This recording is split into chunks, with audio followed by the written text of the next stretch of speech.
Welcome back to Midday Kentucky, everyone. Well, it's summer, and that means we could be experiencing heat and stress exhaustion if we're not careful. Here to tell us more is Whitney and Tiffany from Clark Regional Medical Centre. Welcome to the show, ladies. Thank you. Before we get into our first lot of questions that we want to get to, I have to say that the most important thing is younger and the older community, because people seem to forget about grandparents. Yeah. Check on them. Don't you Yeah. agree? You know, go over in the afternoons or in the midday, you know, go over and offer them some water or, you know, I just think it's something that we always forget. All right, let's talk about what are the causes of heat exhaustion and heat stroke. What is heat stroke, first of all? Heat stroke is when your body temperature rises due to increased temperatures outside, increased physical activity. Okay, I got you. And heat exhaustion? That's similar as whenever heat exhaustion is not treated, it can actually lead to heat stroke. I got you. Yeah. Oh, so, and this is something, you know, Troy, like you said, older gentlemen or older people in general and younger, but this can really affect anybody. If you're a kid and you're out running around and Yeah. having a good time.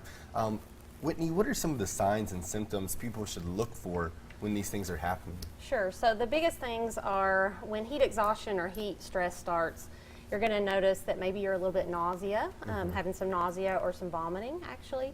You're going to feel kind of cool or clammy.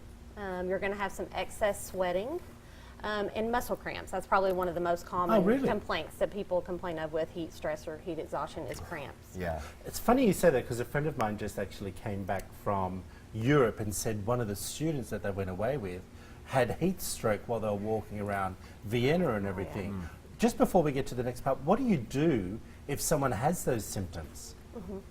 That's actually something that needs to be treated. So if someone recognize someone's having symptoms like that, they actually need to rest and take a little break, drink some fluids, and it would be best for them actually to be seen at an emergency department. Yes, but let's just say you are out playing soccer or out at the pool as such, because you can be at the beach and playing in the pool and at the beach as well and still get heat stroke. Yeah. Yes, absolutely. So really just hydrating, Yes.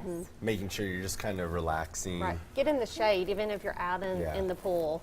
You know, you may want to get out in the shade, take a break, hydrate. And have you seen lately all these parents who have been having their kids slide down the slippery dips on these parks and getting third-degree burns? You know, it's really serious. Yes. Very quickly, this is slightly off topic. If that happens, what do you do straight away? Under cold water?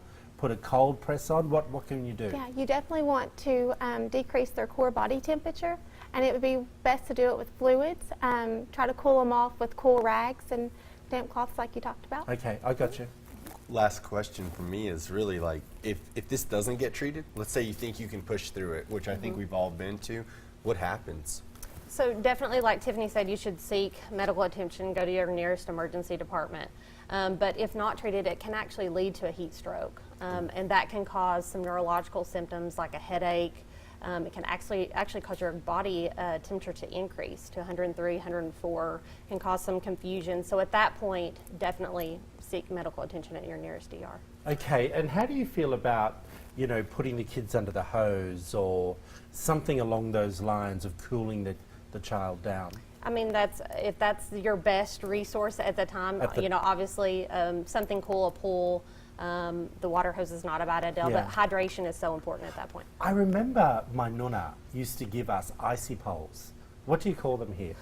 Popsicles. Popsicles. We used to have icy poles in the middle of the day. She'd call us in and say, okay, kids, come and sit down in the shade for 20 minutes and have this icy pole.